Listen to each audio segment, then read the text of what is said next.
कामुक तांत्रिक और शातिर बेगम भाग 1। मध्य प्रदेश के जिला देवास की एक तहसील है खातेगांव, जहां से 5-7 किलोमीटर दूर स्थित है गांव सिरालिया। इसी गांव में रूप सिंह पत्नी मीराबाई और इकलौती बेटी सत्यवती के साथ झोपड़ी बनाकर रहता था। रूप सिंह को कैंसर होने की वजह से उसके इलाज से लेकर पेट भरने और तन ढकने तक की जिम्मेदारी मीराबाई उठा रही थी। आदमी कितना भी गरीब क्यों न हो, जान पर बन आती है तो सब कुछ दांव पर लगाकर जान बचाने की कोशिश करता है। मीराबाई भी खाने पहनने से जो बच रहा था, पति रूप सिंह के इलाज पर खर्च कर रही थी। लेकिन उसकी बीमारी मीराबाई की कमाई लीलकर भी कम होने के बजाय बढ़ती जा रही थी। जब सारी जमापूंजी खर्च हो गई और कोई फायदा नहीं हुआ तो रूप सिंह दवा बंद करके तंत्र मंत्र से अपनी जीवन की बुझती ज्योति को जलाने की कोशिश करने लगा।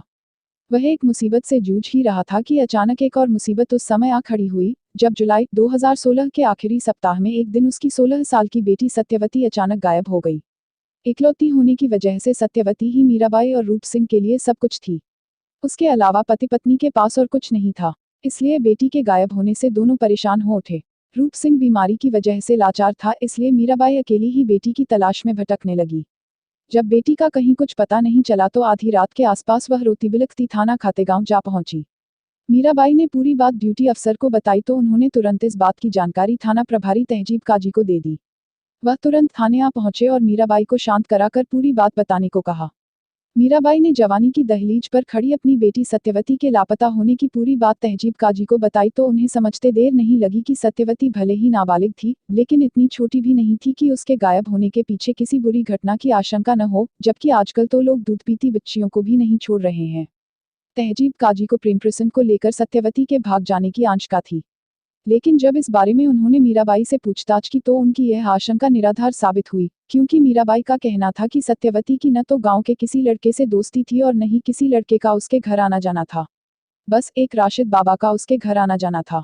यही वजह थी कि गांव वालों ने उसके परिवार का सामाजिक बहिष्कार कर रखा था।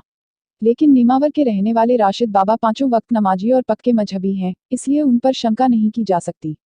फिर वह सत्यवती के दादा की उम्र के भी हैं, इसलिए मासूम बच्ची पर नियत खराब करके वह अपना बुढ़ापा क्यों बेकार करेंगे। बहरहाल सत्यवती की उम्र को देखते हुए उसकी तलाश करना जरूरी था, इसलिए तहजीब काजी पूछताछ करने के लिए रात में ही मीराबाई के गांव जा पहुंचे, जहां उन्हें चौंकाने वाली बात यह पता चली कि राशिद बाबा के आने जाने से लगभग पूरा गांव रूप सिंह से नाराज था।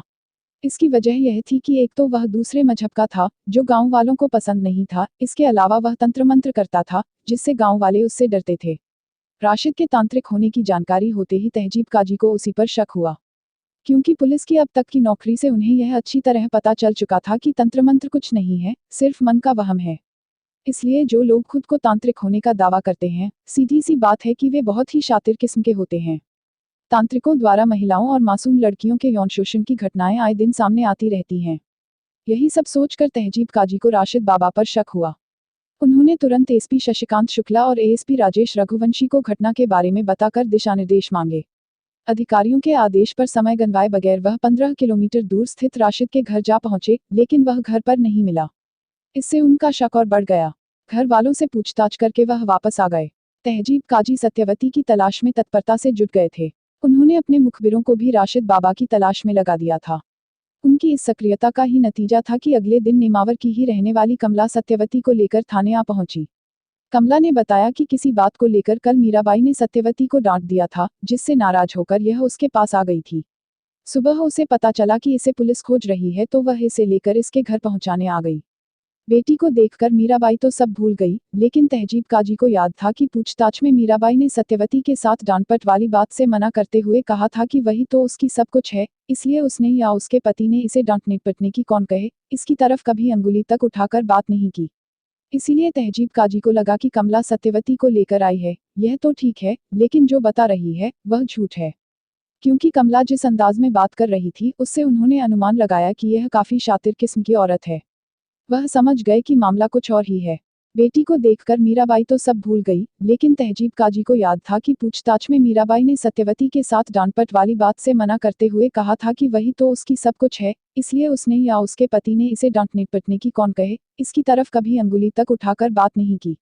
इसीलिए तहजीब काजी को लगा कि कमला सत्यवती को लेकर आई है, यह तो ठीक है, लेकिन जो बता रही है वह झूठ है। क्योंकि कमला जिस अंदाज में बात कर रही थी, उससे उन्होंने अनुमान लगाया कि यह काफी शातिर किस्म की औरत है। वह समझ गए कि मामला कुछ और ही है। तहजीब काजी जानते थे कि यह औरत सच्चाई बता नहीं सकती, इसलिए उन्होंने सत्यवती से सच्चाई जानने की जिम्मेदारी एसआई रविता चौधरी को सौंप दी। एसआई रविता चौधरी थाना प्रभारी के मकसद को भली प्रकार समझ रही थी, इसलिए उन्होंने जल्दी ही बातों में सत्यवती का विश्वास जीतकर उससे सच बताने को कहा तो उसने कमला और राशिद बाबा की जो सच्चाई बताई उसे सुनकर सभी हक्के-बक्के रह गए। मीराबाई को तो भरोसा ही नहीं हो रहा था कि जिस राशिद बाबा को वह भला आदमी समझकर पूज रही थी, वही उसकी बेटी को गंदा कर रहा था। सत्यवती के बयान से साफ हो गया था कि राशिद बाबा के जुर्म में कमला भी बराबर की हकदार थी, इसलिए पुलिस ने उसे तो गिरफ्तार कर ही लिया, उसकी निशानदेही पर राशिद बाबा को भी गिरफ्तार कर लिया गया। पकड़े जाने के बाद राशिद ने दीनीमान की बातों में उलझाकर तहजीब काजी को प्रभावित करने की काफी कोशिश की, लेकिन उन्होंने राशिद और कमला के खिलाफ दुष्कर्म एवं धोखाधड़ी का मामला दर्ज कर उन्हें अदालत में पेश किया, जहां से उन्हें जेल भेज दिया गया। राशिद, उसकी सहयोगी कमला और सत्यवती के बयान के आधार पर तंत्र मंत्र के नाम पर सत्यवती के यौन शोषण की जो कहानी उभरकर सामने आई, वह इस प्रकार थी। नेमावर के अपने घर में साइकिल सुधारने और छोटी मोटी जरूरत के सामानों की दुकान चलाने वाला राशिद बाबा जवानी की दहलीज पर कदम रखते ही कामुक और शातिर प्रवृत्ति का हो गया था। उसका निकाह जल्दी हो गया था, परंतु बीवी के आ जाने के बाद भी उसकी आदत में कोई सुधार नहीं हुआ था।